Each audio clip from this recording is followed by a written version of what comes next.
Platero es pequeño, peludo, suave, tan blando por fuera que se diría todo de algodón, que no lleva huesos. Así comienza uno de los retratos más delicados que ha dado la literatura sobre un animal. Y no hay dominio en esas palabras, no hay utilidad, no hay jerarquía, solo mirada, solo atención. Juan Ramón Jiménez no describe a Platero para poseerlo, ni para explicarlo, ni siquiera para entenderlo del todo.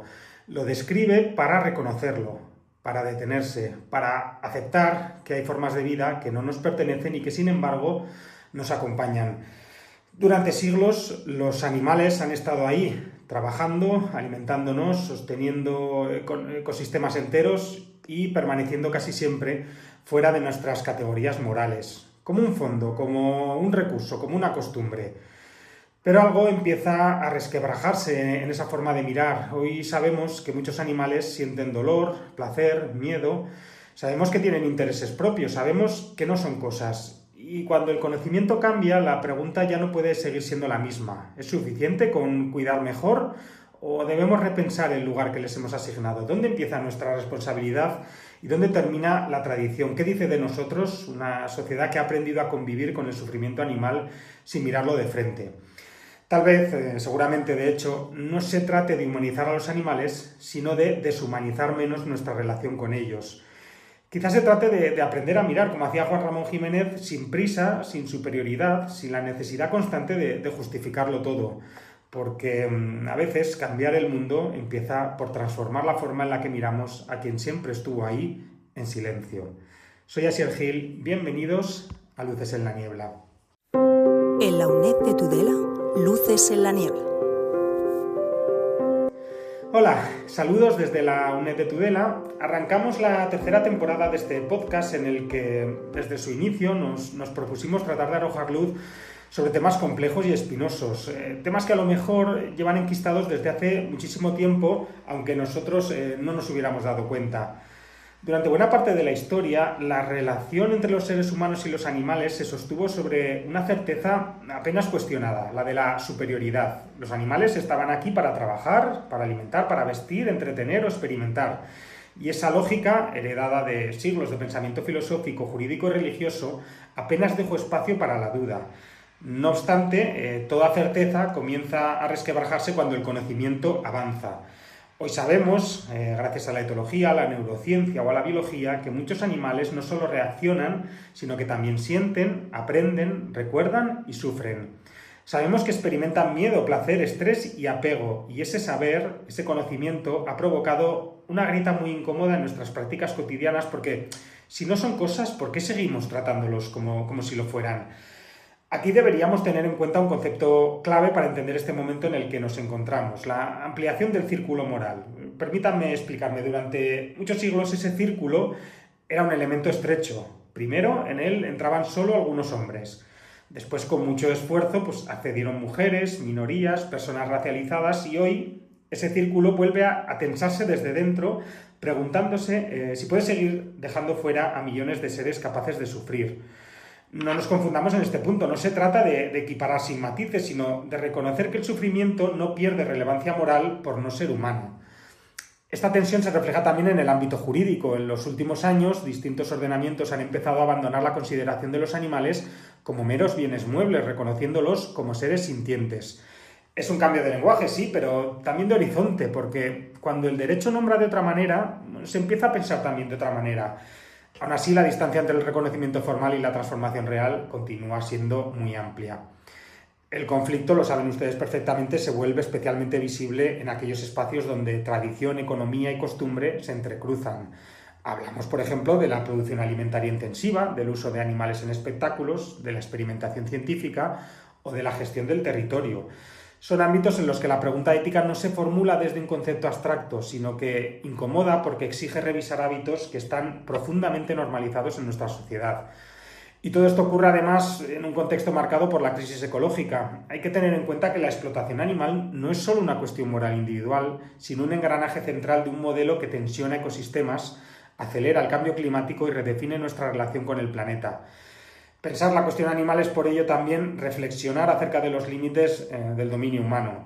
De fondo, como suele ocurrir en nuestros episodios, Late una pregunta que atraviesa el debate y que no admite respuestas simples. ¿Hasta qué punto estamos dispuestos a revisar nuestra idea de progreso cuando ésta se ha construido en parte sobre el silencio de otros seres? Tal vez no estemos ante una cuestión sentimental ni ante una moda ética pasajera. Quizá nos encontremos frente a uno de esos momentos en los que una sociedad se ve obligada a mirarse en un espejo incómodo y a decidir si quiere seguir avanzando sin mirar atrás o detenerse a reconsiderar el camino. Daniel Romero, muy buenos días. Buenos días, Asier. Un placer estar aquí. Daniel Romero Campoy es profesor asociado en la Universidad Carlos III de Madrid, donde imparte docencia e investiga en áreas vinculadas con la ética, la filosofía política y jurídica, así como con los debates contemporáneos sobre las relaciones entre seres humanos y otros animales. Su trabajo se sitúa en la intersección entre el pensamiento normativo y los retos sociales emergentes, explorando cómo deben reinterpretarse las categorías éticas y jurídicas cuando lo que está en juego es la consideración moral de quienes tradicionalmente fueron excluidas de ella, como los animales no humanos. Daniel ha contribuido a esta temática con análisis rigurosos y con una reflexión crítica que no se conforma con lo sabido, sino que desafía las formas de entender la justicia, la dignidad y los derechos. Su mirada combina por ello fundamento teórico y sensibilidad práctica, lo que lo convierte en una voz especialmente pertinente para explorar los dilemas éticos, políticos y legales que abordamos hoy. Les cuento además que Daniel será uno de los 9 ponentes que participarán entre el 17 y el 26 de febrero en un curso online que desarrollaremos en la UNED de Tudela sobre la cuestión animal, ética, política y derecho. Las matrículas ya están abiertas, así que los animo a que, si les interesa este asunto, no dejen de revisar la información del curso en nuestra página web. Daniel, es un honor tenerte hoy aquí con nosotros para dialogar sobre un tema que interpela tanto a nuestras instituciones como a nuestra conciencia colectiva. Muchas gracias, sí. Te iba a decir que el honor es mío y un placer estar aquí y poder conversar sobre este tema, que no siempre es fácil encontrar estos espacios, así que muchísimas gracias. Durante siglos el ser humano se ha estado preguntando qué nos separaba de los animales. Sin embargo, creo que ahora mismo parece que la cuestión es otra, ¿no? Que está enfocada más hacia nuestra responsabilidad para con ellos. ¿Qué nos obliga en este momento histórico a replantearnos nuestra relación con los animales? Pues esta primera pregunta es muy interesante. Primero porque nos encontramos de verdad que en un contexto sociohistórico diferente, en el que parece que se ha ampliado esta consideración moral hacia los animales no humanos, pero que ha existido durante toda la historia de la humanidad. O sea, podemos poner unos ejemplos, sin dar aquí clase de historia, pero podemos poner unos ejemplos pues, en el budismo, en el jainismo, en las culturas originarias de toda América, de Sudamérica, Centroamérica y Norteamérica, cómo se relacionaban también con los otros animales no humanos, incluso les veía como dioses y con características, de verdad que mitad humanas, no humanas, pero características que querían alcanzar, ¿no? los humanos. Y bueno, también por ejemplo mencionar el reino de Asoka en India, en el cual implantó una especie de vegetarianismo. O sea, quizás podríamos decir que son excepciones a la norma, pero son muchas excepciones a la norma. Me gustaría partir de esta base, en el que la preocupación hacia la consideración moral o de cómo tratamos a los animales no humanos no es algo de la actualidad ni que sea una moda de ahora, de esta sociedad contemporánea, postmodernista. No tiene nada que ver. Y de hecho el veganismo tiene varias décadas, ¿no? de vida. En cuanto a la pregunta en sí, habría que hablar qué nos obliga en este momento histórico. Pues a ver, podría haber causas sociológicas de la sociedad moderna, en cuanto a que las costumbres han cambiado, nuestra relación con los animales no humanos ha cambiado mucho en décadas. Hablo de Occidente y todo lo que podamos entender por Occidente, con esta etiqueta que llamamos Occidente, vamos a tirar con ella. También los avances en evidencia neuropsicobiológica son importantes. Al final, como casi toda explicación, es multifactorial, pero bueno, yo creo que se han dado una serie de causas.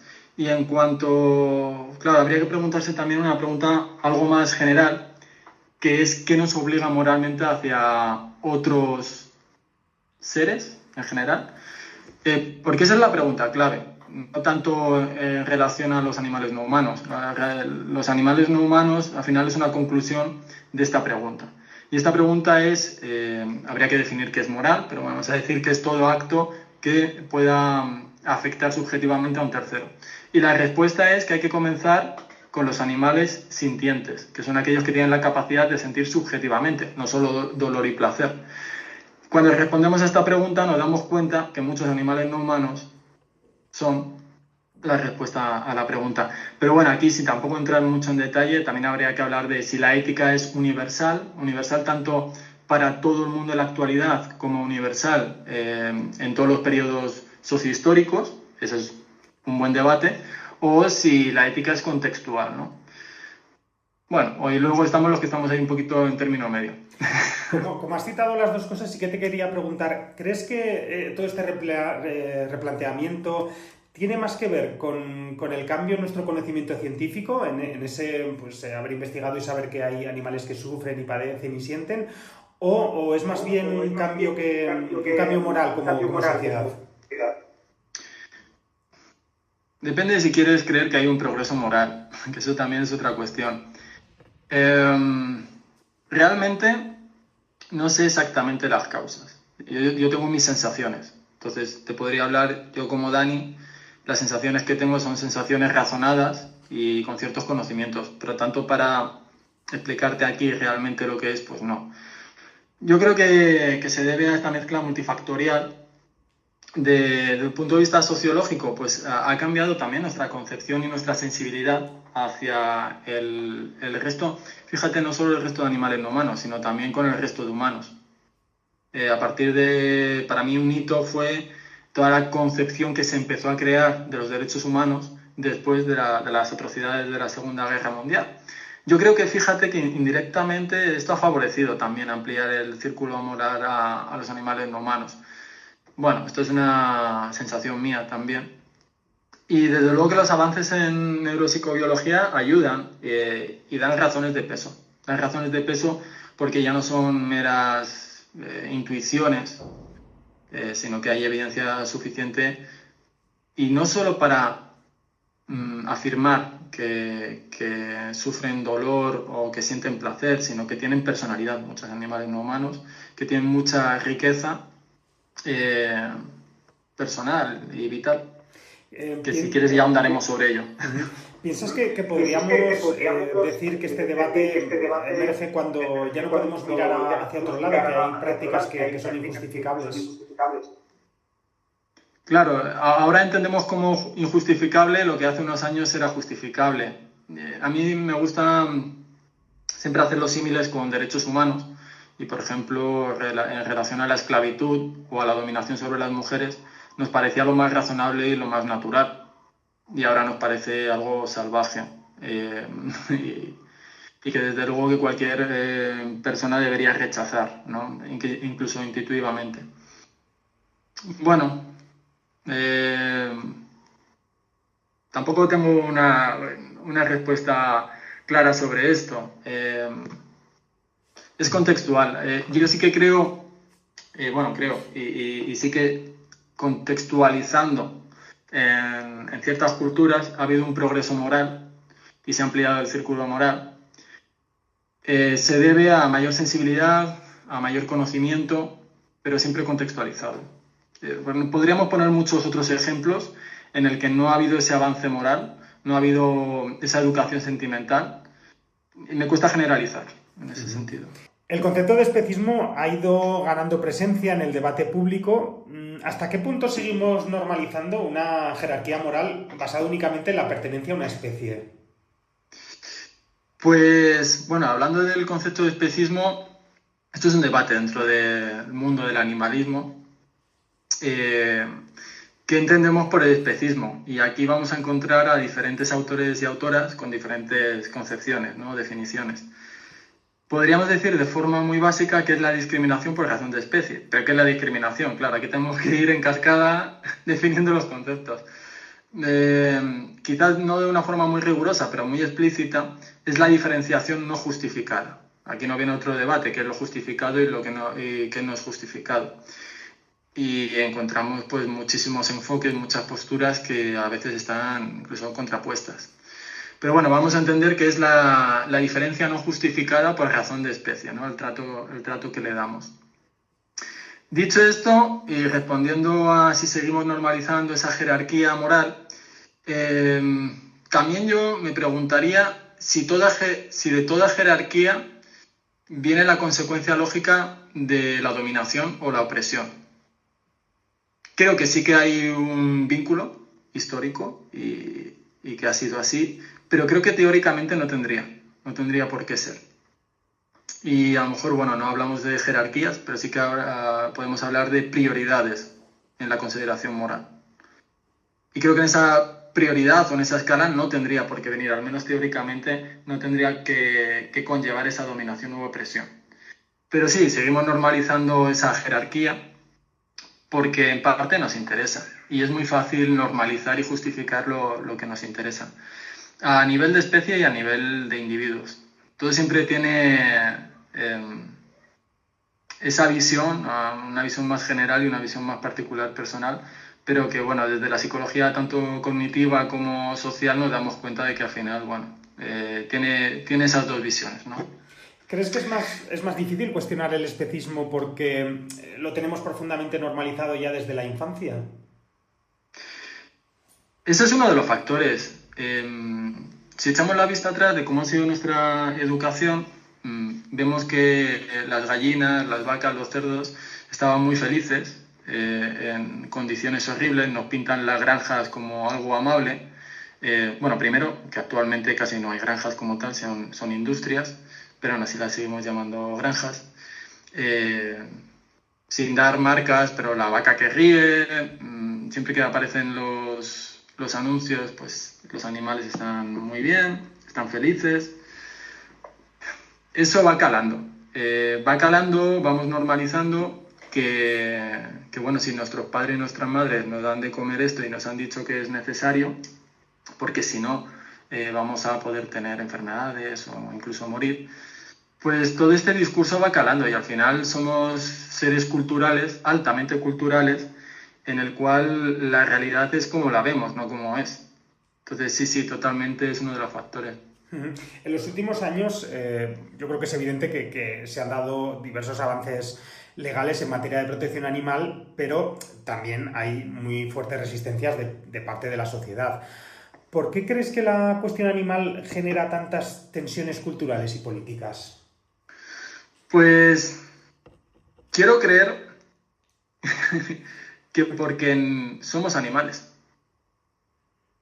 Es algo que nos toca, bueno, en filosofía llamamos ontológicamente, ¿no? Generalmente nos hemos querido separar de ese grupo tan maravilloso, biológico, que somos los animales, e incluso hemos repudiado de nuestra animalidad, hasta el punto en el que creemos que las características más bondadosas, como la solidaridad, como inventos como los derechos humanos, es lo único que es propio de los humanos, pero rechazamos y decimos que es una bestialidad, que no es humano, cuando cometemos atrocidades como los genocidios, cuando es algo propiamente humano, tristemente, pero propiamente humano. Entonces, en primer lugar, creo que es porque nos toca esa parte de animalidad que rechazamos y que culturalmente rechazamos, que no nos damos cuenta. Por eso muchas veces hablamos de animales no humanos. Luego generalizamos y decimos, pues animales, ¿no? Pero no está todo el resto de animales no humanos o el resto de animales o los demás animales. Y es interesante, ¿no? Eso es un factor más, es un ladrillo más en cuanto al lenguaje, porque al final el lenguaje construye realidades, en parte. Y bueno, es interesante cuestionarnos nuestra animalidad. Cuando hablamos de amor, cuando hablamos de empatía, creemos que es algo propiamente humano, depende de cómo entendamos el amor, pero digamos ese apego cariñoso, de cuidado. Y lo vemos que existe en los mamíferos. Y si nos vamos a nuestros primos, pues en los primates. Y si nos vamos a los primos hermanos, a los homínidos. Y no es algo propio nuestro, ¿no? Pero bueno, establecemos ese tipo de discursos para creernos que somos somos diferentes, eso, o sea, los seres humanos somos diferentes, incluso a nuestros primos hermanos, los bonobos y los chimpancés, pero que somos diferentes en lo bueno, pero en lo malo somos lo animal o lo bestia, ¿no? Históricamente, históricamente, y no hace falta ir muy lejos, por ejemplo, el gobierno de Israel llamando animales humanos a los palestinos, o Trump llamando animales a, pues a los ciudadanos de origen suda y centroamericano. Bueno, sirve como insulto y para... Entonces ese sería uno de los factores. Luego también la cuestión animal nos interpela porque estamos genéticamente preparados para sentir empatía.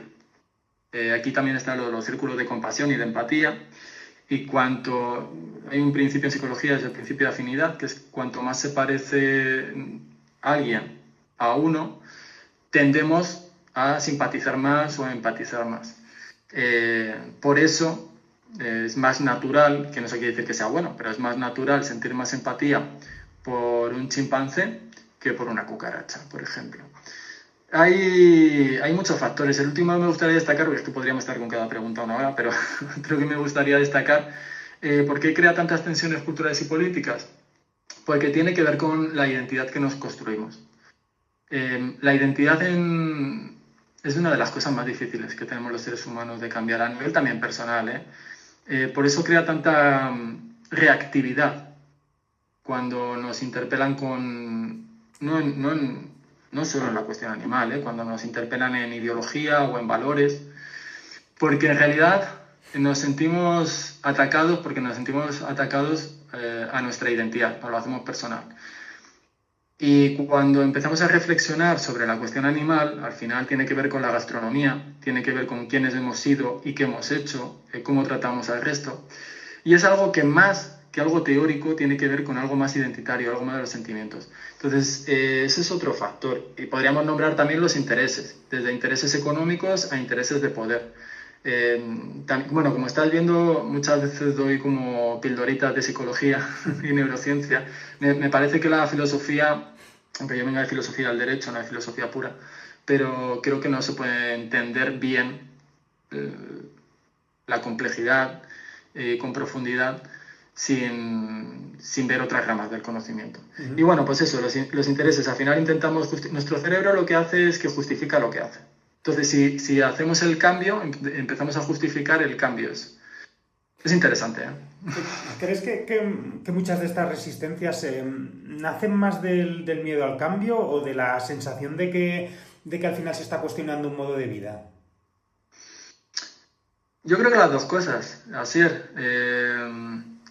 Por una parte, como he dicho antes, al final se está cuestionando un modelo de vida y sobre todo se nos está cuestionando la identidad. Esto tiene que ver con el principio de unidad que crea nuestro cerebro para tener personalidad. Entonces, como están atacando lo nuclear de mí, el cerebro se defiende ante eso. Es como que estás diciendo que todo lo que soy, todo no, pero parte de lo que soy, lo que me he construido es erróneo.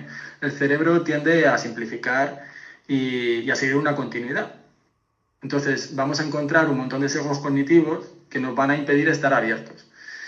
¿Cómo se puede limitar esos sesgos cognitivos y esas dinámicas psicológicas? Pues a través de la educación y de la ética, pero va poco a poco, va calando muy poco a poco.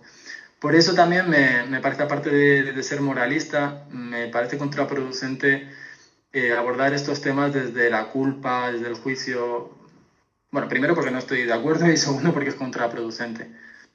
Y bueno, es que son muchos factores, desde la psicología, sociología, hasta las buenas razones. Pero muchas veces las buenas razones, y esto lo vemos, por ejemplo, en el caso desde los terraplanistas a cualquier conspiración loca que pueda haber, o incluso ciudadanía que vota realmente a psicópatas. Que las buenas razones a veces están supeditadas a las... Bueno, no, a veces no, la mayoría, a veces a las emociones. Porque lo que hacemos es razonar las emociones que previamente ya sentimos y de las construcciones ideológicas que ya hemos construido y que en base no hemos construido nosotros de una forma reflexiva. sino que nos es dada por la comunidad más cercana, la familia, la sociedad, la educación institucional. Muy interesante, también muy bien. ¿Crees que la cuestión animal se ha podido convertir en un arma más dentro de la batalla ideológica en la que estamos inmersos? ¿En qué sentido? ¿De dicotomía entre...? Eso es de auspiciar más el conflicto todavía y usarse más como un arma entre facciones. Bueno, esto ha pasado dentro de la izquierda, porque es verdad que, bueno, tiene cierto sentido que el animalismo se dé más en la izquierda que en la derecha, que no vamos a entrar aquí, pero bueno, tiene su lógica.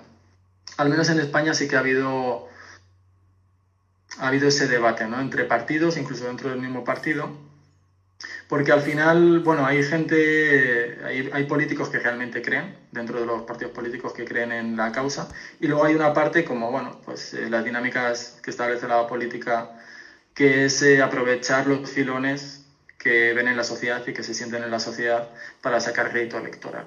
Esto no me parece mal de un principio, pero si se encauza desde luego de una forma torticera y poco sana, pues desde luego que sí. Sí, es un tema más. Bueno, también con el tema de la ley de bienestar y los derechos de los animales. Sí, hay muchos ejemplos, sí, sí. Desde una perspectiva ética, ¿consideras suficiente hablar de bienestar animal o deberíamos empezar a hablar sin rodeos de derechos animales? Ya has dicho antes que el lenguaje al final sí que importa en estos casos. En términos generales, yo soy partidario de hablar de derechos de los animales. El tema es que yo académicamente no defiendo que todos los animales no humanos se les deba reconocer derechos. Entonces no sería muy riguroso, pero desde luego que hay que abandonar el término de bienestar animal o al menos redefinirlo. Y fíjate lo curioso de este término, como muchas veces que nos pasa cuando acotamos un término para los seres humanos y el mismo término para un grupo de los seres humanos y para otros, ¿no? Y el bienestar es uno de ellos.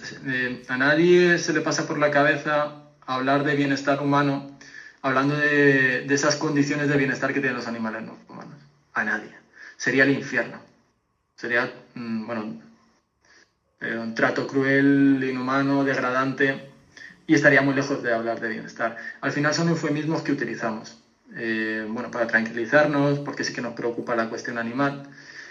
Entonces, una de dos, o dejamos de hablar de bienestar animal, preferimos hablar de derechos animales, aunque no sea riguroso, pero bueno, al menos para mí lo que hay de fondo es mucho más valioso y más positivo, o redefinimos lo que es bienestar para todos de una forma más justa y más imparcial, desde luego, y no con dobles raseros. De hecho, ¿tú crees que existe el riesgo de que el concepto de bienestar al final acabe funcionando como un parche pues, para tranquilizar conciencias, pero que al final no cambie estructuras? Y así es. y así es. Todos los certificados de bienestar animal es para tranquilizarlos. Fíjate, Asier, yo cuando... La verdad es que no cuento el tiempo que llevo siendo vegano, pero alrededor de 7 años. Estuve un año de vegetariano. Y resumiendo mucho, yo desde los 20 años dejé de consumir lo que llamamos productos animales porque me parecían, demasiado crueles, ¿no? Como el foie del pato, la morcilla, por el tema del degollamiento de los cerdos. Pero bueno, lo dejé en stand-by, esa preocupación que siempre he tenido, esa sensibilidad en general, hacia los seres vivos, especialmente los humanos, pero en general a los seres vivos y a los animales no humanos.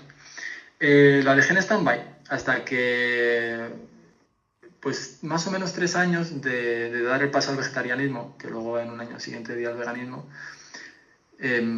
yo me tranquilizaba moral y sentimentalmente, con los certificados de bienestar animal, diciendo que había que reducir el consumo de carne, que si consumíamos carne que fuera de bienestar animal, que no lo pasaban tan mal. El tema es que esa disonancia, se llama disonancia cognitiva, fue a más. Fui investigando también porque empecé a conocer gente que no era muy activista dentro del mundo animalista. Eran personas vegetarianas, no especialmente, tenían sensibilidad, habían dejado de comer carne, Pero bueno, empecé a investigar también por mi cuenta, no me dieron la brasa. Empecé a investigar por mi cuenta y al final, bueno, pues las buenas razones, la evidencia y la sensibilidad que ella me acompañaba me, me facilitó el cambio. Pero sí, volviendo a la pregunta, esas etiquetas de bienestar animal o incluso en la legislación o cuando hablamos, pues bueno, nos tranquiliza porque tenemos esa disonancia cognitiva. Y bueno, lo llego a entender perfectamente porque más o menos hace 10, 11, 12 años estaba yo en esa situación. Y no pensaba que era una persona especialmente inmoral ni nada. No. Simplemente, bueno, que son procesos que hay sociohistóricos. ¿Y qué cambios crees que implicaría, en la práctica sobre todo, hablar de derechos animales en la sociedad actual? Bueno, solo el lenguaje es un factor más, es un elemento más. Y hace que se construyan realidades. Pero desde luego, para mí, no construye toda la realidad. Entonces, me parece más interesante una educación sentimental sobre esto. Sobre todo sentimental, más que incluso teórica. O sea, sentimental, de estar cerca, de conocer realmente quiénes son los animales no humanos. Porque es que son quiénes. Desde luego que sería en todas las dimensiones, en todas las instituciones, pero por poner un ejemplo un poco tonto, pues en vez de ir a una granja escuela, ir a un santuario, estar un par de días ayudando en el santuario, que te expliquen cómo viven los cerdos, cómo sienten, cuando digo cerdos, gallinas, vacas, el resto de animales no humanos, cómo se relacionan entre sí, cómo se relacionan con los humanos, qué profundidad cognitiva y sentimental tienen, que conectes, porque al final para conectar hay que estar en persona. A mí también me pasa que en educación siempre digo, donde esté en persona, que se quiten online. Porque se generan energías que no se generan de otra manera. Entonces, estar cerca de ellos de alguna manera, pero que esa relación sea una relación sana desde la ciencia también, desde el conocimiento científico y desde una reflexión ética, pues, bueno, con un enfoque animalista, desde luego. Lo hemos mencionado ya, la ciencia lleva décadas acumulando evidencia sobre la capacidad de sentir, de sufrir y de experimentar placer en muchos animales. ¿Por qué crees que al final ese conocimiento está tardando tanto en traducirse en cambios sociales y jurídicos reales? Bueno, como he dicho antes, al final el lenguaje es parte, ¿no?, de esa construcción de la realidad, que es importante. Yo creo que lo que está faltando es esa educación sentimental. Y bueno, lo estamos viendo desde los políticos y las políticas. Bueno, pues, por ejemplo, las incongruencias normales, ¿no?, del PSOE en cuanto a la aprobación de la ley y cómo sesgaron, ¿no?, la ley de bienestar y derechos de los animales. Luego hablando Pedro Sánchez del chuletón al punto, pero que les interesa el bienestar animal. Se trata más de una educación sentimental y una educación intelectual también, que de la propia palabra. Lo que sí me parece interesante aquí es, por ejemplo, en nuestro Código Civil, cómo ni siquiera se maneja los conceptos adecuadamente, pero no a nivel técnico, que eso me interesa poco para la sociedad, eso son cosas de los académicos, de la universidad, que nos entretenemos mucho con eso y tiene relevancia práctica también, ¿eh? No quiero tampoco trivializar. Pero por ejemplo, en nuestro Código Civil se habla de sensibilidad y sintiencia como si fueran sinónimos. Y lo cierto es que no. De forma muy resumida, la sensibilidad es propia, por ejemplo, de las plantas, pero no son sintientes. Porque sensibilidad al final es reaccionar ante un estímulo externo, pero no hay subjetividad en esa reacción. O sea, para entendernos, no hay un alguien detrás. Esa reacción química, pues a nadie le interesa, en el sentido de que no hay nadie detrás de que esté sintiendo subjetivamente algo. Decía Antonio Damasio, a mí me gusta mucho Antonio Damasio, neurocientífico, que podríamos hablar de una inteligencia explícita y no explícita. Y las plantas tendrían esa inteligencia no explícita, es una inteligencia brutal. Por ejemplo, el cómo traspasan información, en un bosque, cuando están enraizadas las raíces y bueno, pues pueden llegar a esas conexiones químicas, el cómo se van pasando la humedad, ¿no? De árbol a árbol para hacer cortafuegos naturales en los bosques, cómo detectan, por ejemplo, pues si hay un pis de un perro aquí en el árbol del parque, cómo le puede pasar la información al árbol o al arbusto que está cerca. Claro, esto nos saca del marco conceptual que tenemos de que si hay ese tipo de información es que tiene que haber algo subjetivo detrás. Es que la biología es mucho más compleja, ¿vale? Entonces, cuando uno empieza a adentrarse en la biología y en psicología, empieza a descubrir que el mundo que uno creía no era tal cual, ¿no? Pero claro, las plantas que sean sensibles no quiere decir que sean sintientes, y no son sintientes. Como he dicho antes, sería la capacidad de sentir subjetivamente, que normalmente pues acudimos al dolor y al placer, ¿no? Para explicar esto. Pero que otros autores y autoras hablan de 5 dimensiones de la consciencia, porque la consciencia es, digamos, una especie de sinónimo, para mí lo es, de la sintiencia, ¿no? Claro, la pregunta moral que hemos dicho antes, ¿no? ¿Cuál es la pregunta relevante? ¿Quiénes o por qué nos interesa moralmente? Y nos interesa moralmente porque un tercero puede ser afectado. Entonces, si un tercero no puede ser afectado, no nos interesa, al menos de forma directa, ¿no? En este enfoque que estoy planteando de la ética. Porque, bueno, hay más enfoques, ¿eh? Hay enfoques que dicen que aunque no puedan sentir, tiene relevancia moral. Pero desde la que yo estoy defendiendo, no. Y bueno, partir desde un enfoque desde la sensibilidad, o sea, si uno utiliza el lenguaje de la sensibilidad, desde luego que conlleva consecuencias teórico-prácticas diferentes, así hablamos de sintiencia. Y esto pues el legislador, no sé si falta de asesoramiento o porque le da igual, o por falta de mala traducción, porque esto viene del artículo 13 del Tratado de Funcionamiento de la Unión Europea.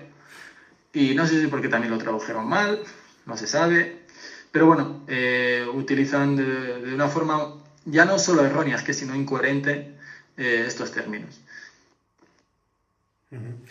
¿Qué papel crees que juegan los intereses económicos en este desfase entre saber y hacer?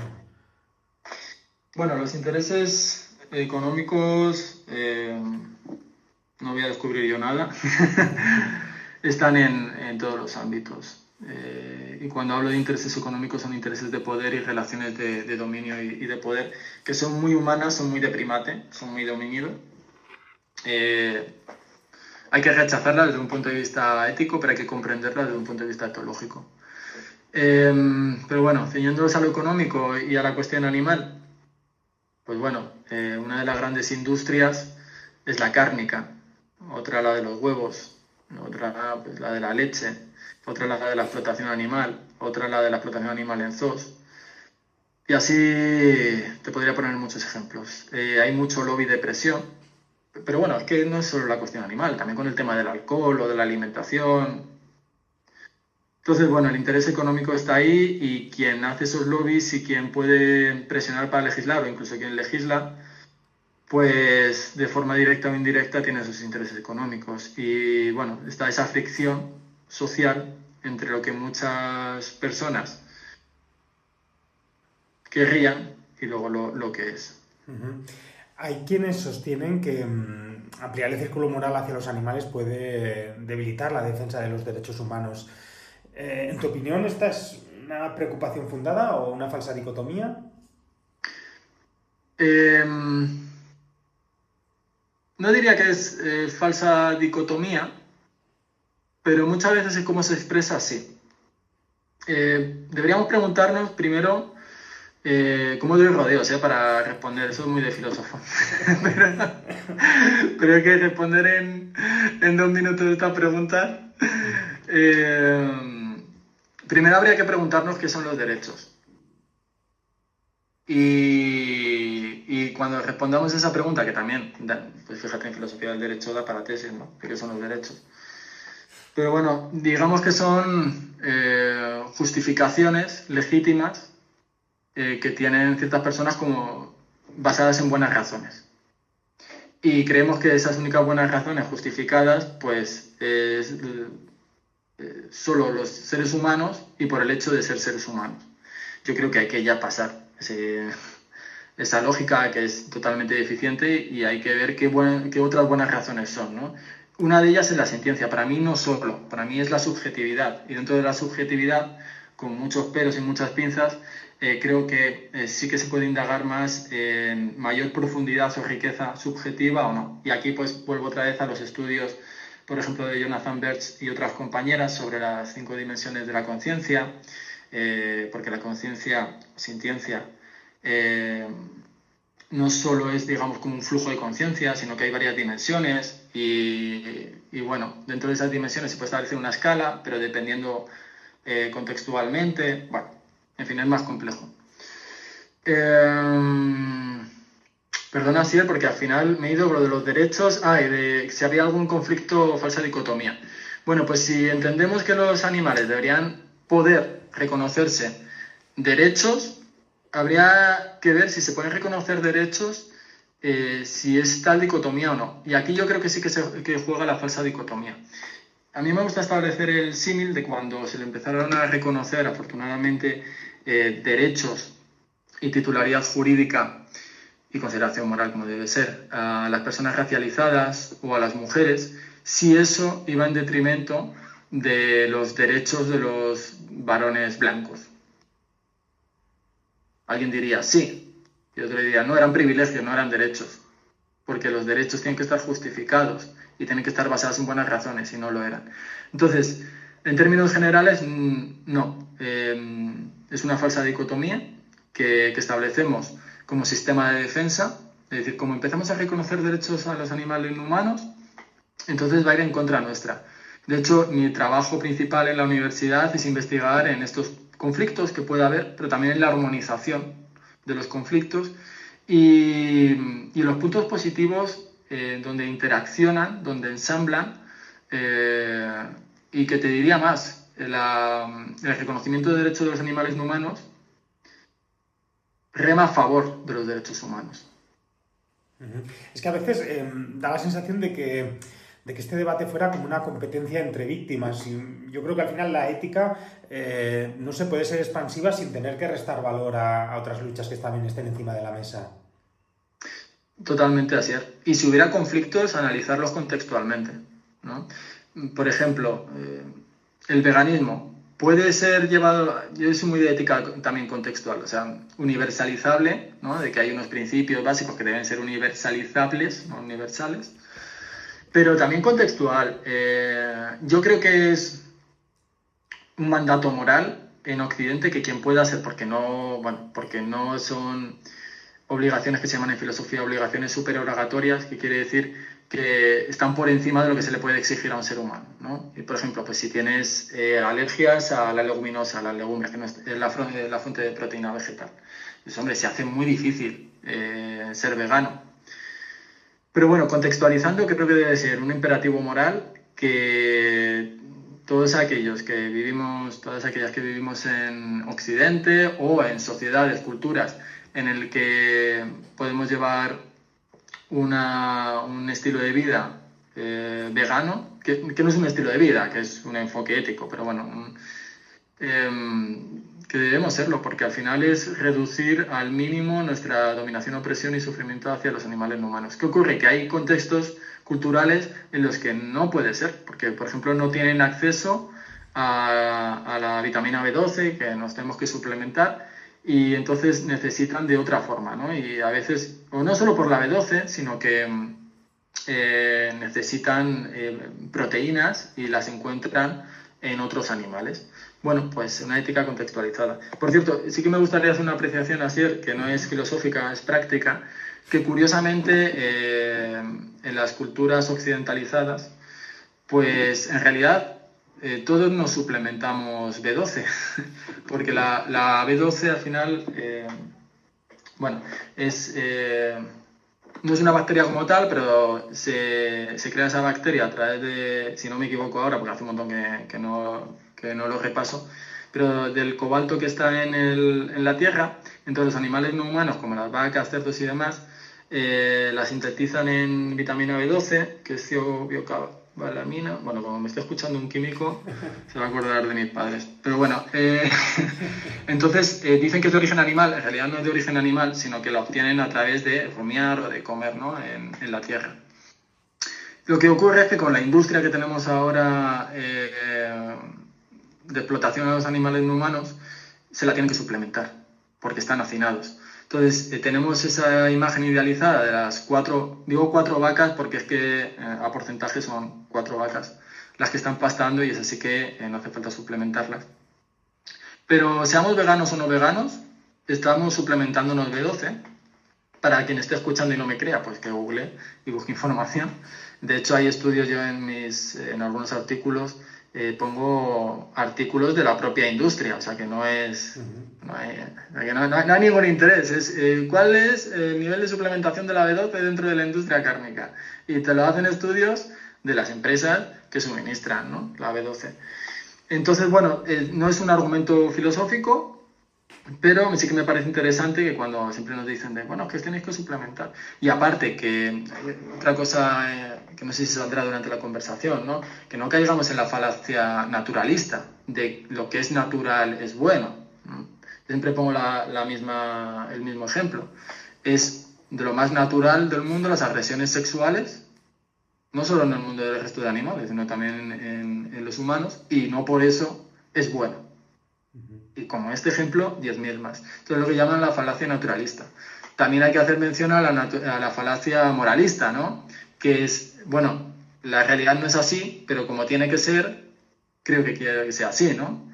Que eso, pues bueno, dentro del mundo de la cuestión animal diría, no es necesario matar animales y consumirlo. Bueno, pues, contextualmente a lo mejor sí, contextualmente. Desde luego que en nuestra sociedad no. En la sociedad española, digo. Me gustaría también abrir un punto que yo creo que es importante. A ver, no creo que nadie pueda negar que vivimos en un mundo que está atravesado por crisis ecológicas, climáticas. Y ahí, en este mundo, ¿qué papel, en tu opinión, juega la cuestión animal, pues eso, en los conflictos medioambientales actuales? Este es un muy buen tema y que también, como igual que el resto de preguntas, da para hablar 2 horas. Pues tiene muchos puntos de conexión y de fricción. Por una parte porque llevar un estilo de vida o una posición ética vegana o antiespecista, que no significa lo mismo, no tiene nada que, o sea, tiene algo que ver, pero no es lo mismo, desde luego que va a tener un impacto en la sostenibilidad. Hay numerosos estudios, de hecho yo tengo un artículo publicado que uno de los apartados es, bueno, en realidad es cómo influye, la ética animalista podría influir en la protección de los derechos humanos en relación a los ODS, ¿no? Y uno de los ODS es sostenibilidad. Pues bueno, pues hay toda la evidencia científica y tal.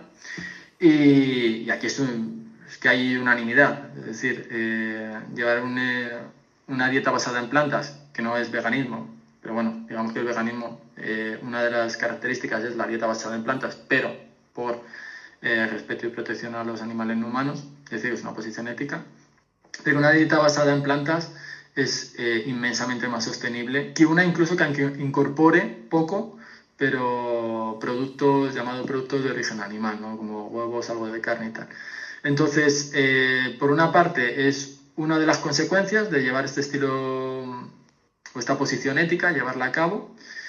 Pero por otra, luego hay discusiones, tanto en el punto de vista práctico como teórico en la academia, de estas fricciones entre el ecologismo y el animalismo, porque, resumiéndolo mucho, el ecologismo se centra más en los ecosistemas, en las especies, que los individuos en sí. Luego hay de todo, hay ecologistas muy animalistas y animalistas muy ecologistas, hay de todo, ¿vale? Pero bueno, simplificando. Y el animalismo, por el contrario, le interesa los ecosistemas, pero porque es donde viven esos individuos. Entonces, desde luego, las políticas y la supuesta legislación no sería la misma desde un enfoque ecologista que desde un enfoque animalista. Hay autoras y autores, como Marta Tafalla, entre otras, pero que abogan por ese ecoanimalismo, ¿no? Aunque no le pongamos esa etiqueta. De hecho, Marta Tafalla es una de las profesoras del curso. a que no le pongamos esa etiqueta, desde luego que debería ser una preocupación compartida. Yo desde luego sí que pongo el énfasis más en el animalismo y en el individuo, pero sin dejar de lado esa sensibilidad y esa inquietud ante los ecosistemas y la sostenibilidad. ¿Crees que incluso podemos entender la explotación animal como una de las raíces del colapso ambiental en el que estamos? Es uno de los factores, pero bueno, no lo digo yo, o sea, lo dicen los numerosos estudios que se han realizado sobre ello. Otra vez remito, por si alguien quiere googlear, mi artículo, Conexiones entre la ética animalista y la protección de los derechos humanos, y ahí va a encontrar la evidencia, a mí, parecer más interesante. Sí, es que es uno de los factores, no el único, pero que luego está unido a otros impactos medioambientales, como por ejemplo la deforestación. Otro de los mitos, que hay muchos mitos, ¿no? Es que no miráis por el medio ambiente porque luego vosotras consumís, los veganos, veganas, antiespecistas, consumís mucha soja.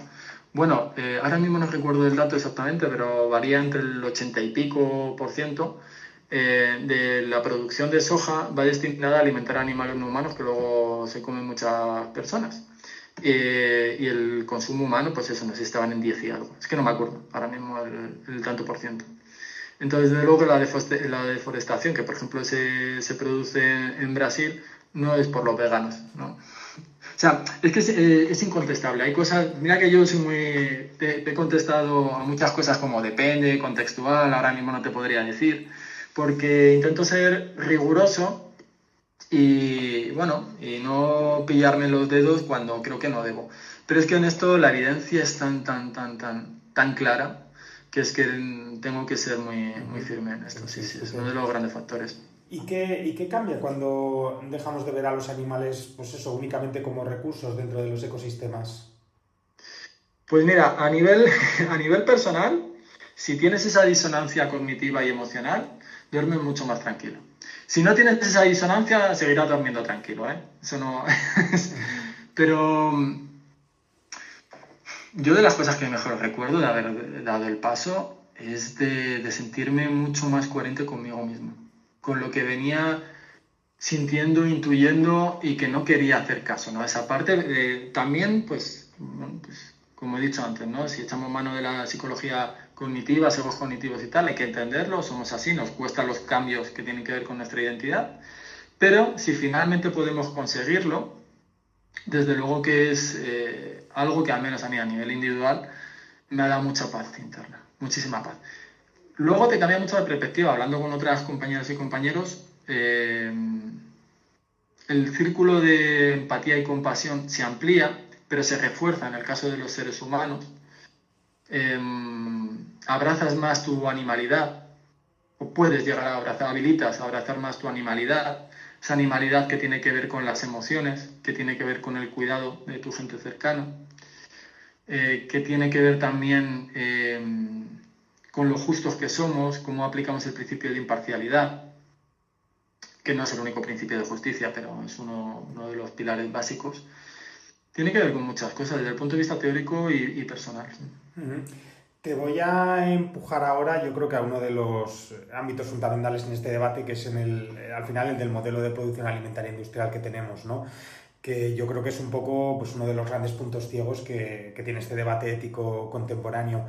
En tu opinión, ¿qué dilemas plantea y por qué resulta tan difícil cuestionarlo? A ver, a mí personalmente la industria de la explotación animal no crea ningún dilema. No crea ningún dilema porque se supone que un dilema es cuando nos ponen en una situación que es difícil de dirimir éticamente porque hay razones por las distintas opciones que podemos elegir y se dice que realmente hay un dilema cuando cualquier opción que escojamos no es perfecta o no es ni buena ni mala, sino que es elegir en base a unos ciertos valores o a una cierta sentimentalidad. Entonces, a mí la cuestión de la industria cárnica y el resto no me produce ningún dilema. El único que pudiera haber, sería aquel que se preguntan de, bueno, Imaginaros que es un mundo vegano. ¿Qué pasaría con los trabajadores de estas industrias, ¿no? Bueno, pues se podría transicionar estos empleados directivos hacia otras nuevas oportunidades que serían de explotación vegetal. Ese es un punto de vista práctico y que se podría financiar por parte del Estado, como ya se hizo, por ejemplo, para abolir la esclavitud en Norteamérica. Se tuvo que poner dinero a los explotadores y a los esclavistas para que dejaran de tener ese negocio, porque si no, de otra manera no hubieran dejado, o al menos no hubieran dejado tan, entre comillas, rápido, ¿no? Que obviamente no solo fue una causa económica, fue también una causa de progresión social y moral. Esto desde un punto de vista práctico, pero desde un punto de vista teórico podríamos decir, bueno, con el mismo argumento podríamos decir que entonces esos esclavistas en Norteamérica, bueno, en el resto del mundo, ¿no? Pero bueno, como tenemos esa imagen, tenemos muchas imágenes norteamericanas en la cabeza de nuestra cultura general, pues esta es una de ellas. ¿Qué pasaría, ¿no?, con esos empresarios esclavistas? ¿Qué van a hacer los pobres si dejan de explotar a personas racializadas? Bueno, pues ahí encontramos la respuesta muy fácil, ¿no? A mí me gusta hacer símiles porque más que una explicación larga, a veces con el símil nos damos cuenta de la falta de lógica que muchas veces defendemos. Uh-huh. ¿Lo ves como una utopía? Porque es que al final, si tú miras a nuestra sociedad, hay hábitos y modos de consumo que están tan asentados en nuestra población y en nuestra sociedad que parece, pues es un poco utópico, ¿no? Ir hacia este otro sistema.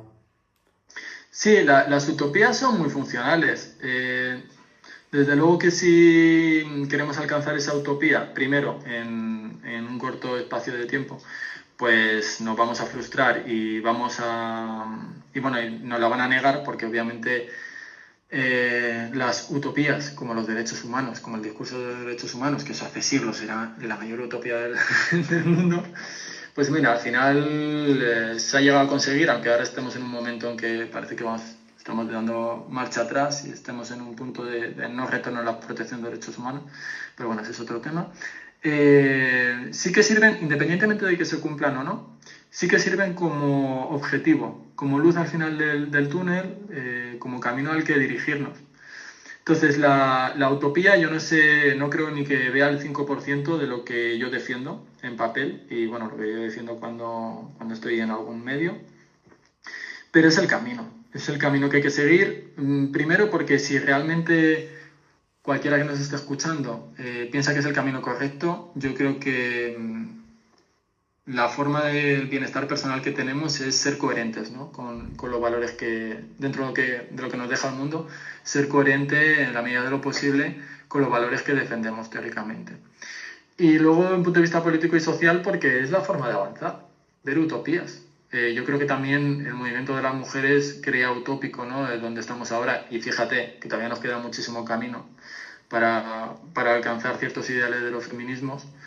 Pero bueno, era una utopía en aquel momento, sirvió para avanzar. Uh-huh.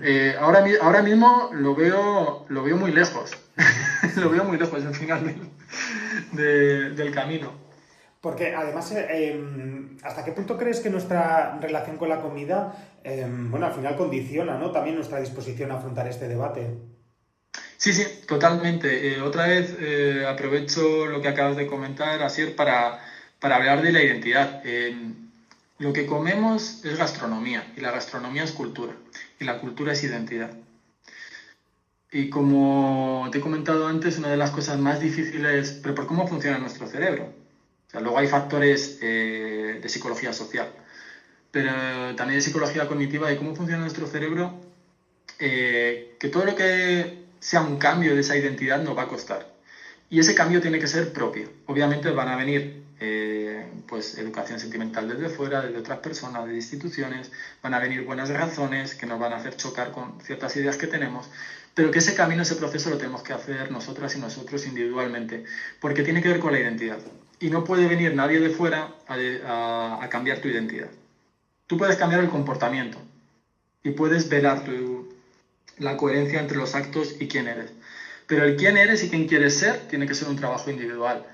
Entonces, la gastronomía tiene que ver con quitarte privilegios de sabores. Es verdad que descubres otros muchos nuevos, pero hay otros sabores que ya no lo vas a probar, que es un privilegio, desde el enfoque que yo defiendo, es un privilegio, porque obviamente no vamos a comparar el interés de sentir placer por el gusto al interés de no de no sentir sufrimiento y de tener una vida más larga y plena y de bienestar de otro animal sintiente. Pero esa decisión tiene que ser personal. O sea, es verdad que tiene que haber, obviamente, dinámicas sociales, teóricas, prácticas, tiene que haber ese debate, ¿no? Y tenemos que estar abiertos a ese debate, pero que el cambio, pero ya no por, es como decirlo, es que tiene que ser así, porque nuestro cerebro funciona así, es que el cambio tiene que venir de forma individual. Uh-huh. También te quería preguntar, porque desde la filosofía política, ¿tú piensas que puede crearse una comunidad que incluya a los animales como sujetos de consideración moral sin que ello implique desdibujar la idea misma de ciudadanía? Pues este es un tema muy interesante dentro de la academia, dentro de los debates de filosofía política que hay en el animalismo, en la cuestión animal.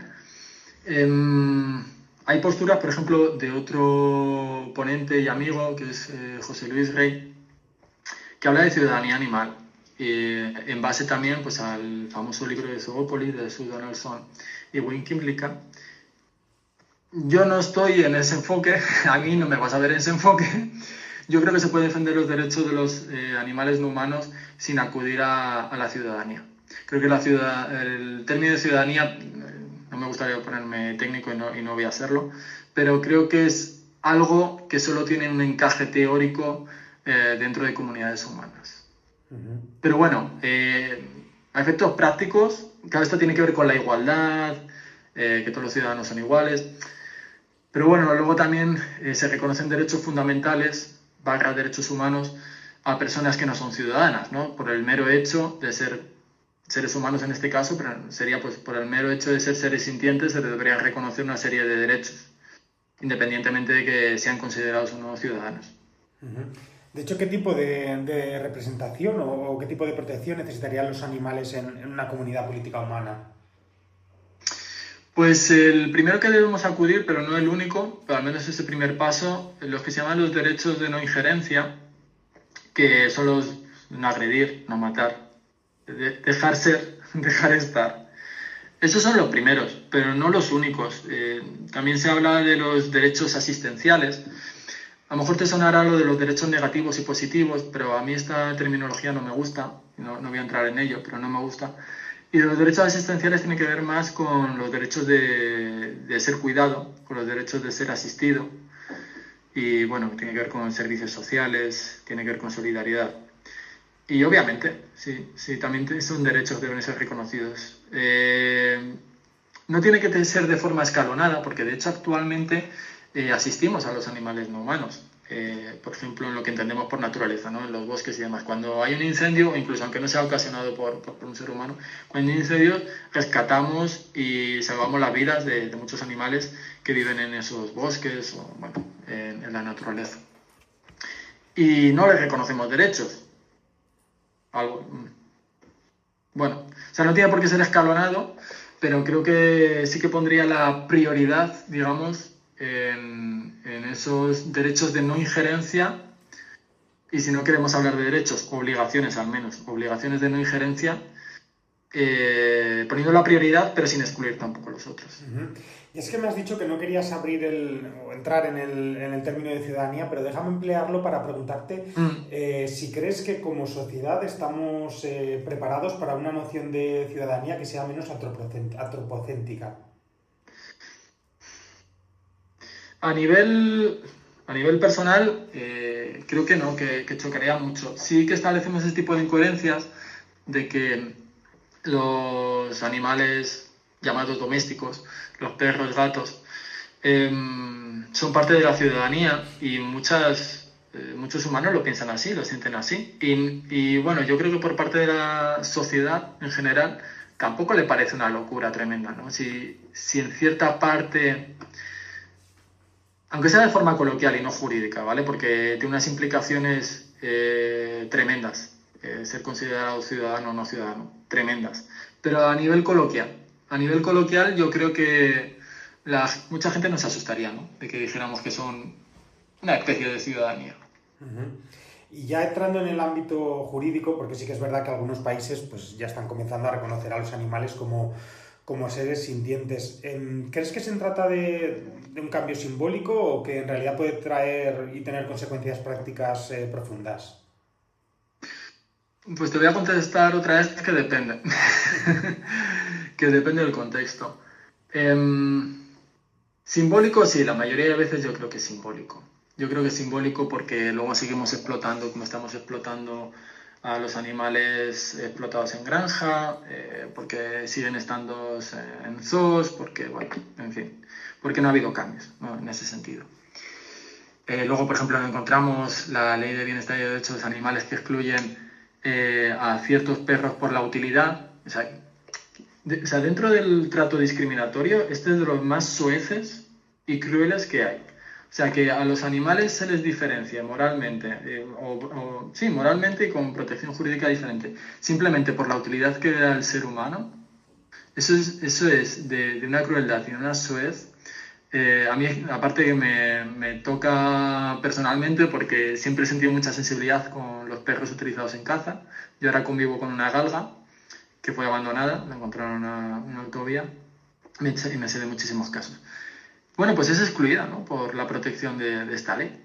Son perros, pero como son utilizados para caza, no tiene ninguna lógica, no se puede defender de un punto de vista teórico de ninguna manera, pero el lobby de los cazadores, con la asunción del PSOE, que ya sabemos que también pues, existe un vínculo muy fuerte ahí, no solo con los partidos conservadores, depende de lo que entendamos si el PSOE es conservador o no, pero bueno, digamos que más allá de lo que entendemos por los partidos conservadores, bueno, pues como, ¿no? Volviendo también a la cuestión de antes, ¿no? De cómo los intereses económicos, pues esto más que intereses económicos que hay, pero que la caza muchas veces da pérdidas, es más por ese sentimiento de poder que tiene el ser humano cuando, bueno, cuando sin entrar en psicología, mi sensación es que cuando uno no se siente bien consigo mismo, no tiene una autoestima, tiene que acudir al dominio de otras personas para intentar sentir que es alguien, pero que creo que cuando uno está en paz con uno mismo, tiene buena autoestima, cuida de los demás, ¿no?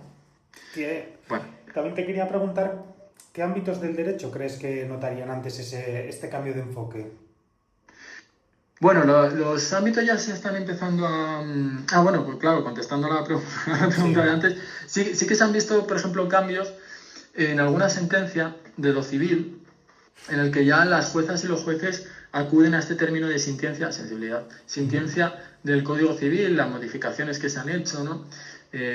Por ejemplo, pues también o sea, ya no son cosas hipotecables, tienen en la práctica una regulación parecida a la... bueno, es que no es parecida, pero bueno, para que gente que no sea de derecho nos entienda un poco como la patria potestad, ¿no? En el que de lunes a viernes se queda con el humano, hombre, ¿no? Con uno de la pareja, en el caso de divorcio, ¿no? Y los fines de semana con la otra pareja, sea hombre o mujer. O sea, sí que hay cambios, ya no les vemos tanto como cosas, sino como, bueno, animales, pero que no llevan a tener derechos, pero que les asimilamos en ciertas cosas.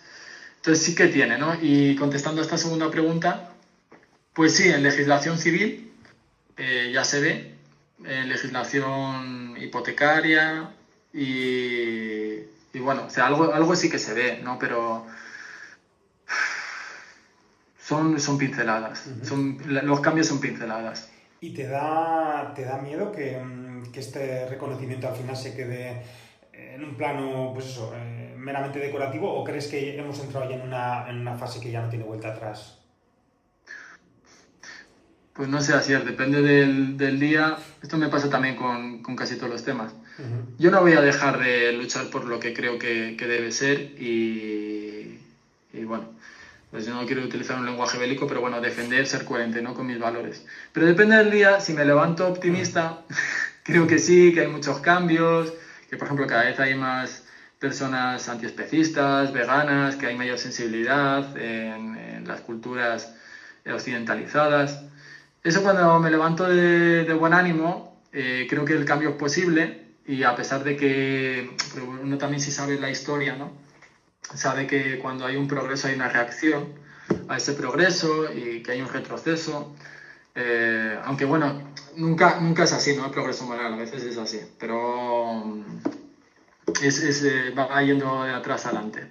Que estaba haciendo un gesto por la cámara y obviamente eso no se va a ver en el podcast. Eso es. Pero vamos, que va de atrás para adelante, de arriba para abajo. Y eso, los días que me levanto optimista, creo que sí. Los días que me levanto no tan optimista, pienso, bueno, pues al menos en las trincheras que no nos quiten más terreno del que ya hay, a pesar de que hay días que nos quitan terreno, ¿no? De lo ya luchado. Pero esto pasa con la cuestión animal y pasa con los derechos humanos y pasa con todo en la vida. Los buenos tratos también en general, ¿no? Bueno. ¿Hasta qué punto crees que el derecho actual está preparado para resolver conflictos cuando hay intereses humanos, animales, cuando entran en juego factores económicos o culturales que están muy arraigados? El derecho preparado, entendido como la legislación vigente, porque, claro, el derecho lo crean y lo interpretan seres humanos.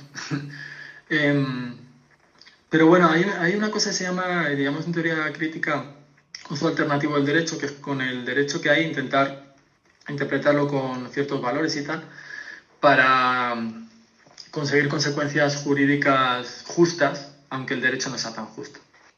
Y hay veces que hay interpretaciones de estos jueces y juezas, que bueno, le podemos llamar uso alternativo del derecho o no, que sí que son, bueno, que nos dan alas, ¿no?, al optimismo. Por una parte, el reconocimiento de sujetos de derecho en Sudamérica, no solo Argentina, pero bueno, los casos de Argentina son más conocidos.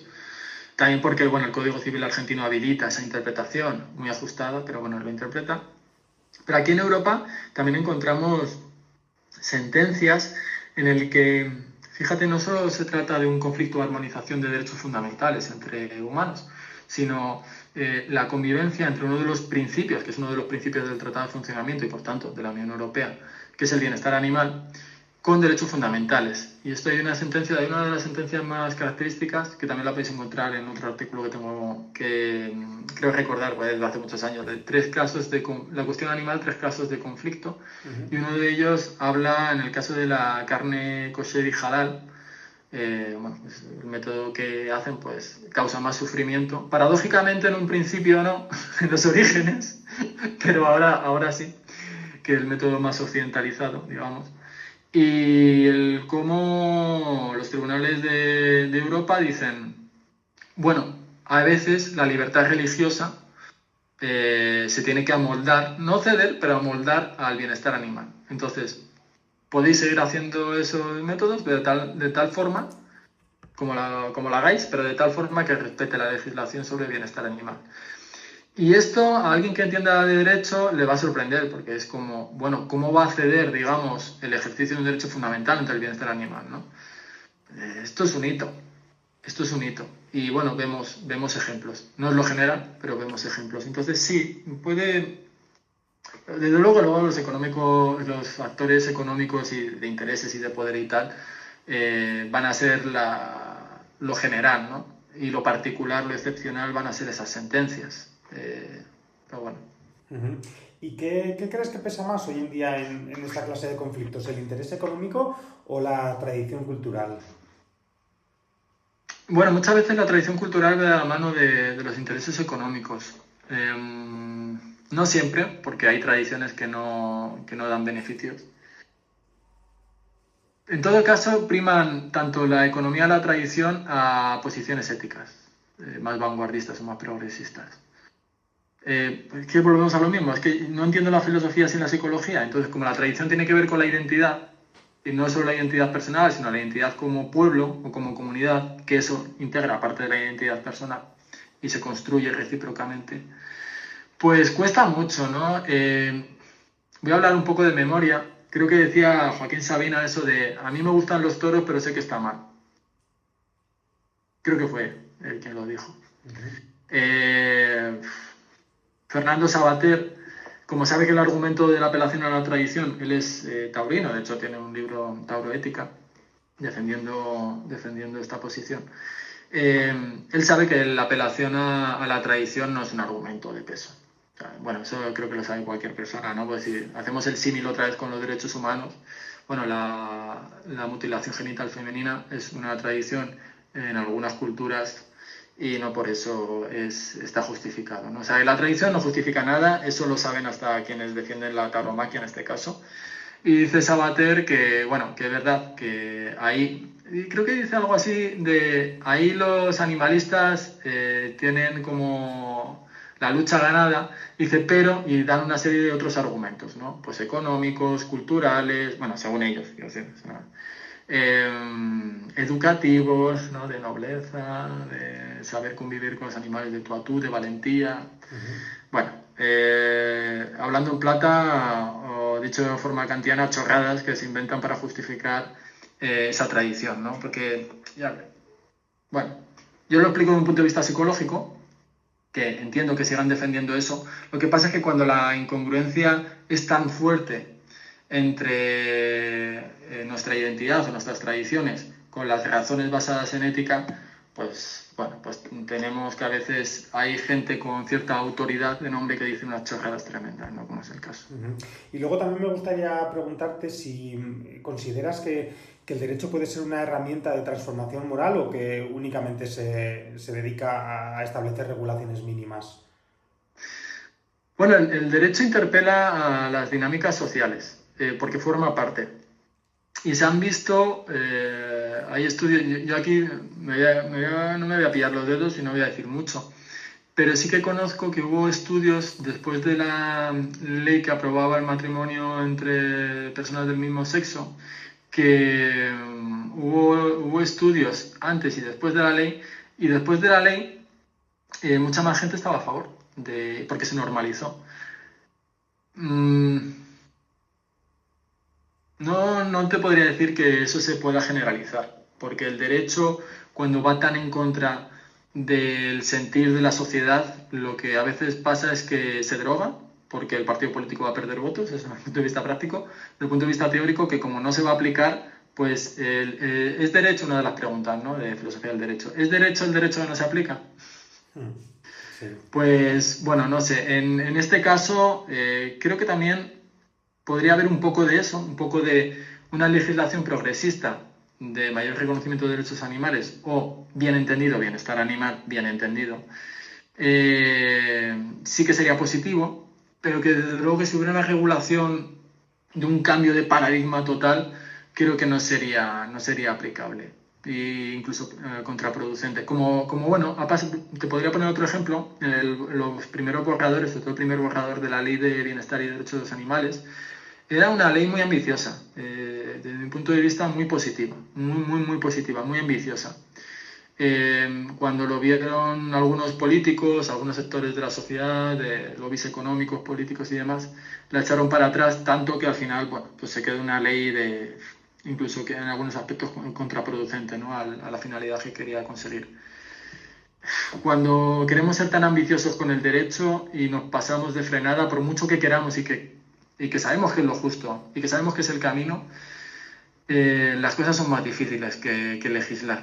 Hay que pasar por un cambio social y de educación sentimental.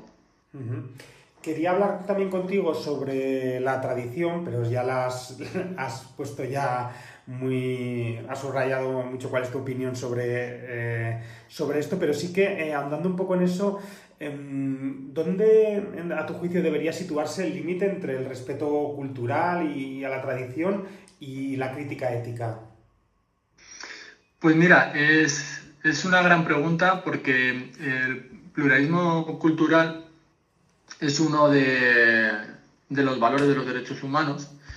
De hecho, los derechos culturales es uno de de las grandes áreas de los derechos humanos. Aunque bueno, todos los derechos humanos están interconectados y no se pueden separar, pero como nos gusta poner etiquetas a todo porque nuestro cerebro funciona con etiquetas y generalidades, pues es así. Bueno, pero los derechos culturales son muy importantes y la pluralidad cultural también.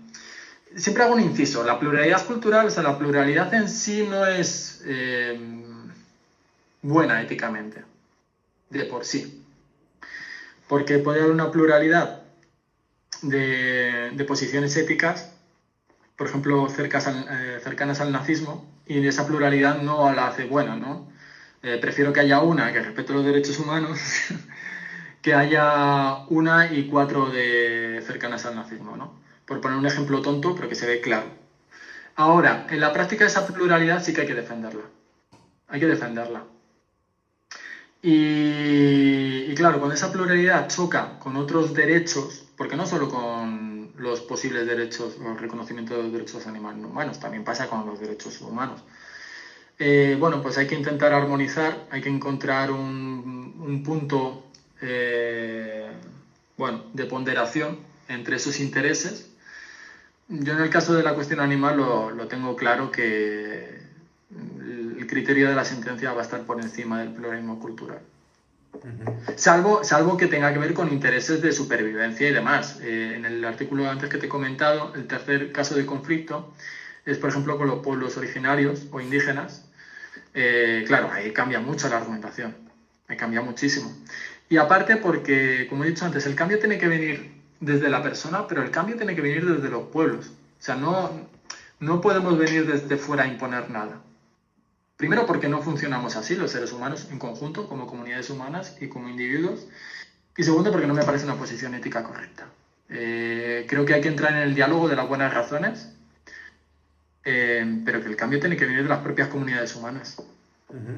Mirando al futuro, ¿crees que estamos ante un cambio de paradigma real en nuestra relación con los animales o que más bien, pues eso, estamos ante ajustes parciales dentro del mismo modelo?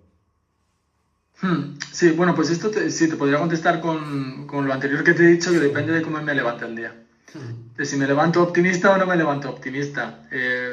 Sí, lo que sí creo, y aprovecho para recalcar, que lo que hay que intentar es ser, dentro de lo posible y lo practicable, lo más coherente con los valores que realmente defendemos y que si eso pasa por un cambio, y ese cambio tiene que ser progresivo, obviamente, pues ser coherente lo máximo posible con ello, independientemente de que nos levantemos optimistas o no. Digo, yo no dejo de defender mis valores, pero que hay veces que digo, me pongo en la trinchera a que no me quiten terreno, y otras veces es, vamos por el buen camino, la humanidad está avanzando. ¿Pero crees que hay factores que podrían frenar, igual sí, pero incluso revertir los cambios que ya se han hecho? Sí, totalmente. De hecho, el ejemplo más claro lo tenemos otra vez con la mencionada Ley de Bienestar y Derechos de los Animales, en el que la regulación de muchas comunidades autónomas, porque esta es una especie de ley marco, entonces que establecía unos mínimos. Antes había regulaciones autonómicas, leyes autonómicas, entonces esto es una ley marco de mínimos, ¿no? Pero claro, al dejar fuera, volviendo también al caso de los perros utilizados para caza, lo que han hecho los lobbies de la caza y lobbies cercanos de la caza a los políticos es obligar a regular a las comunidades autónomas de forma más conservadora o incluso yendo atrás en los pasos de bienestar animal que se habían dado con los perros. Entonces sí. Pero bueno, eso, a ver, eso es algo que obviamente nos gusta y que hay que intentar rechazar y luchar contra este tipo de reacciones.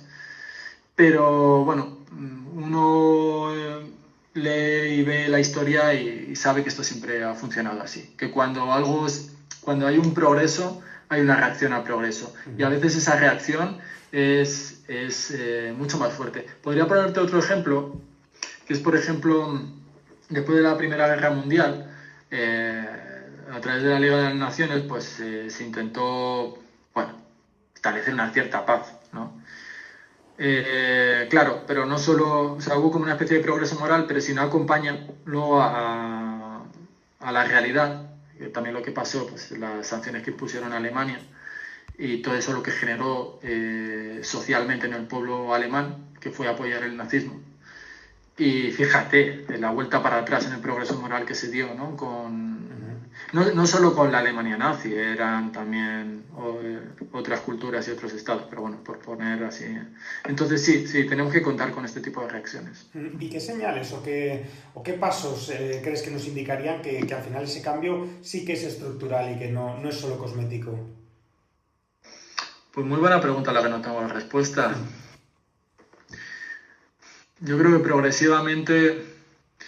A veces dudo de si progresivamente hubiera más personas animalistas, veganas, antiespecistas, como queramos llamarlo, que en el curso sí que vamos a ahondar sobre los conceptos teóricos, pero creo que el podcast no es momento para ello. Así que lo voy a utilizar, para nada son sinónimos, pero bueno, lo voy a utilizar así como conceptos similares. A veces digo, bueno, pero se acabaría con la industria, o sea, se generaría menos sufrimiento, pero de raíz se acabaría con esas dinámicas. No sé, es que para algunas cosas no tengo ni media respuesta, ¿no? Ni siquiera una respuesta firme, no tengo media respuesta, tengo sensaciones. Bueno.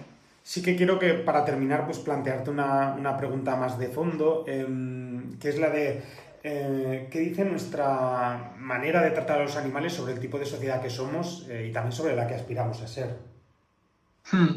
Pues mira, te voy a citar a Gandhi, a ver si me acuerdo, que decía algo así, como la grandeza y el valor de una nación se mide por cómo tratamos al resto de animales.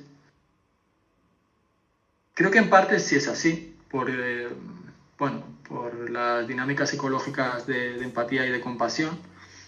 Creo que sí que tiene parte de verdad en esa cita de Gandhi. Pero creo que el valor ético, moral, de un pueblo no se mide solo por el trato a los animales humanos, hay muchos más factores. O sea, al final todo es multifactorial y cuando queremos reducir algo a un factor, creo que caemos en errores, ¿no? En simplificaciones. O sea, me parece una buena cita, pero inexacta. Creo que sí que es el camino. Es decir, no podemos hablar de justicia si no incluimos no solo en el debate, ¿no? Sino un enfoque animalista. Es decir, no podemos hablar de justicia justicia entendido como imparcialidad, no a nivel absoluto, pero al menos justicia como imparcialidad, si no tenemos un enfoque animalista. Esto lo vemos claro cuando hacemos el cambio de chip, ¿no? Pasamos de personas que apoyaban el supremacismo humano a personas ya con un enfoque más animalista, y dentro de aquí hay una variedad tremenda de enfoques animalistas. De hecho, aquellos incluso que ni se identifican como animalistas. O sea, que hay de todo, como en todas las ramas del conocimiento académico, aquí hay de todo. Y cada autor y cada autora tiene su propio enfoque. Sí.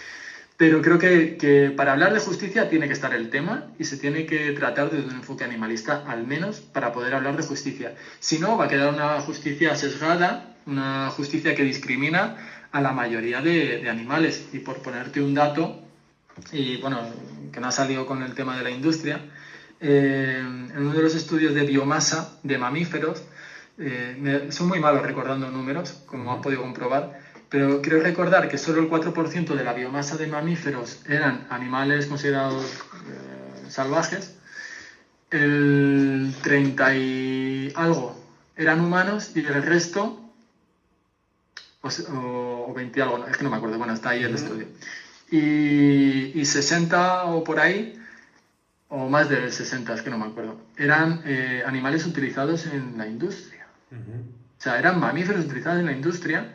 Es decir, el dato significativo aquí es que entre humanos y animales no humanos utilizados para la industria somos prácticamente todo la biomasa de mamíferos, ¿no? Entonces, hablar de justicia sin ellos, pues no me parece correcto.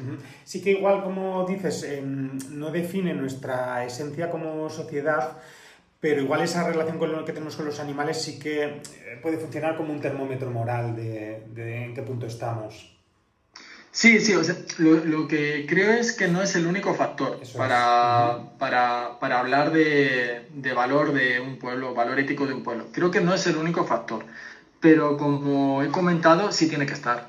O sea, tiene que estar, no podemos hablar de justicia, no podemos hablar de ética sin introducir un enfoque animalista, antiespecista, como queramos llamarlo, pero tiene que estar. Y esto yo creo que es uno del activismo académico que hacemos, que es, vamos a hablar del tema. Y es verdad que se ha conseguido mucho. Hace décadas la cuestión animal no estaba en la academia.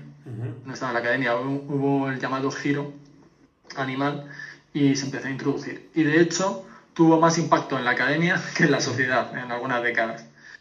Que también es curioso, ¿no? Y da para reflexionar sobre ello. Pero sí, o sea, el enfoque animalista, como queramos llamarlo, ¿no? Pero tiene que estar también para progresar como humanidad. Y esto, bueno, pues podemos hablar también de esas dinámicas de psicología, ¿no? Al final, y esto lo hablan muy bien las teorías críticas, que son interseccionales, que al final todos los tipos de discriminación interseccionan y tienen la raíz en las mismas dinámicas. Cuando establecemos dinámicas lógicas de dominación, esas lógicas se pueden extrapolar también, en el caso de que solo te interesen los humanos, a los humanos, ¿no? Y esto se ve claro pues, en estudios que se hacen y reflexiones que se hacen sobre la discapacidad, sobre los feminismos, sobre las personas racializadas, cómo están todas estas conexiones. Y hay un lema del feminismo antiespecista que dice que me gusta mucho, es ni opresora ni oprimida. Creo que resume muy bien la idea. Oye, y teniendo en cuenta cuál es nuestra evolución y sobre todo cuáles son los cambios en los que nos estamos moviendo ahora, si tú te pusieras dentro de 50 años o dentro de un siglo, ¿cuáles crees que serían las prácticas actuales que serían más difíciles de justificar por un ciudadano de dentro de 50 años o dentro de un siglo? Qué buena pregunta. Qué buena pregunta. Bueno, pues sensaciones.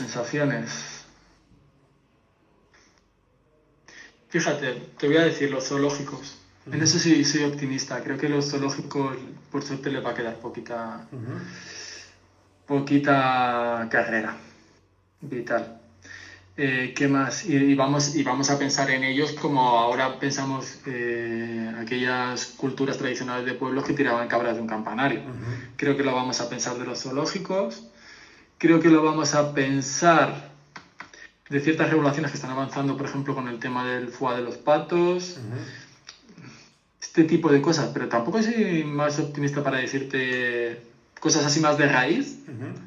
No soy tan optimista para decirte en 50 años que... Vale, pues con esta reflexión ponemos el punto y aparte a una conversación que yo creo que nos obliga a detenernos y a mirar de frente una cuestión que puede ser incómoda, pero que también es profundamente reveladora, porque la forma en la que tratamos a los animales dice mucho de cómo entendemos la justicia, el poder y los límites de nuestra propia acción. No se trata solo de leyes o de teorías éticas, sino de la manera en la que una sociedad decide quién merece consideración y quién queda fuera de ese marco. Daniel, muchísimas gracias por acompañarnos hoy, por ayudarnos a penetrar en este debate con rigor, claridad y sin atajos, ¿no? Abriendo preguntas que yo creo que no buscan respuestas fáciles, sino propiciar una reflexión que sea más honesta y profunda. Totalmente de acuerdo, así es. Muchísimas gracias por invitarme y por dar espacio a este debate. Y así avanzamos en el camino hacia esa luz que te decía. Eso es. Pues con podcast como este. Sí, muchas gracias. Les recuerdo que Daniel estará junto con otros 8 ponentes en el curso online titulado La cuestión animal, ética, política y derecho que realizaremos aquí en la UNED de Tudela entre el 17 y el 26 de febrero. No dejen de revisar la información y matricularse si desean ahondar más en este tema tan candente en nuestros días. Como siempre, les agradezco enormemente que nos hayan escuchado y que hayan buscado con nosotros la salida a una niebla que, nos describe como sociedad.